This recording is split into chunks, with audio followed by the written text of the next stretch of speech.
বাজারে নিত্য প্রয়োজনীয় পণ্যের দাম নিয়ে কড়া বার্তা দিলেন মন্ত্রী কৌশিক রায়। ব্যবসায়ীদের সঙ্গে বৈঠকে অযৌক্তিক মূল্য বৃদ্ধি না করার নির্দেশ এবং ভোক্তাদের স্বার্থ রক্ষায় কঠোর নজরদারির আশ্বাস দিলেন মন্ত্রী।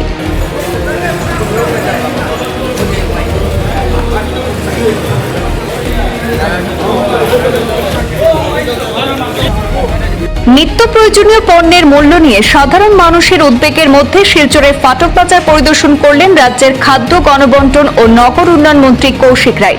এই পরিদর্শনে তিনি বাজারের সার্বিক পরিস্থিতি খতিয়ে দেখার পাশাপাশি ব্যবসায়ীদের সঙ্গে বৈঠক করে মূল্য নিয়ন্ত্রণে গুরুত্বপূর্ণ বার্তা দেন।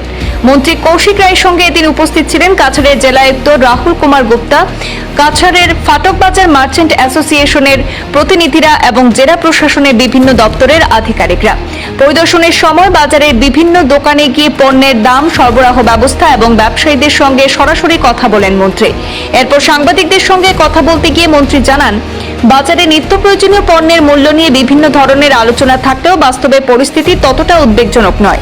তবে বর্ষাকালে পরিবহন এবং সরবরাহ ব্যবস্থায় সাময়িক প্রভাব পড়ায় কিছু পণ্যের দামে সীমিত পরিবর্তন হওয়া স্বাভাবিক বলেও তিনি উল্লেখ করেন।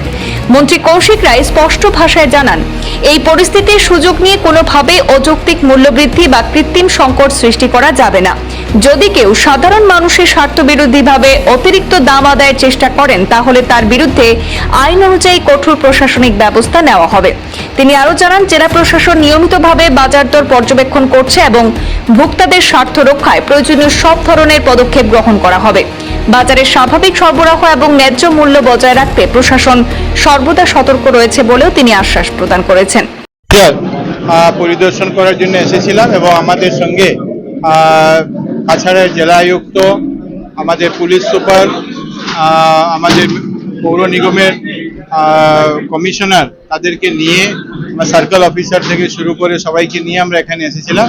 যে এখানে ব্যবসায়ীদের অনেকগুলো সমস্যা আছে, সেই সমস্যাগুলো কিছু কিছু বিল্ডিং আছে যে বিল্ডিংগুলো খুব বাজে অবস্থায় আছে, তো সেইগুলো বিষয় আজকে আমরা দেখার জন্য এখানে উপস্থিত হয়েছিলাম। এবং আগামী দিনে পৌরসভার মাধ্যমে হোক, দহুয়ার মাধ্যমে হোক, পৌর নিগমের মাধ্যমে হোক বা দহুয়ার মাধ্যমে হোক, যাতে এই বাজারকে আমরা একটা উন্নত মানের বাজার আমরা করতে পারি, যেখানে রাস্তার ব্যবস্থা থাকতে পারে, ড্রেনেজের ভালো ব্যবস্থা থাকতে পারে, আর মানুষও যখন বাজারে কেউ আসবেন তারাও যাতে এখানে বাজার থেকে ভালোভাবে এখানে তাদের যে ক্রয় বিক্রয় ইত্যাদি করতে পারেন সেটা ব্যবস্থা করো। এবং পুরা ফাটক বাজারটাকে যাতে আমরা কোনো জায়গায় যদি কেউ বেদখল করে রেখেছেন, কোনো জায়গায় যদি ইলিগ্যাল পার্কিং আছে, সেগুলোকে যাতে ভবিষ্যতে মুক্ত করতে পারি, যাতে মানুষ ইজিলি ফাটক বাজারে আসতে পারেন, ট্রাফিকের যে সমস্যা সেটাও যাতে না হয়, সে বিষয়গুলি আলোচনা করার জন্য আমরা এসেছিলাম। সঙ্গে সঙ্গে আমরা এখানে ফুড গ্রেইনস মার্চেন্ট অ্যাসোসিয়েশন, ফাটক বাজার সমিতি, নিউ মার্কেট সমিতি সবাই ছিলেন এখানে। সবাইকে বলেছি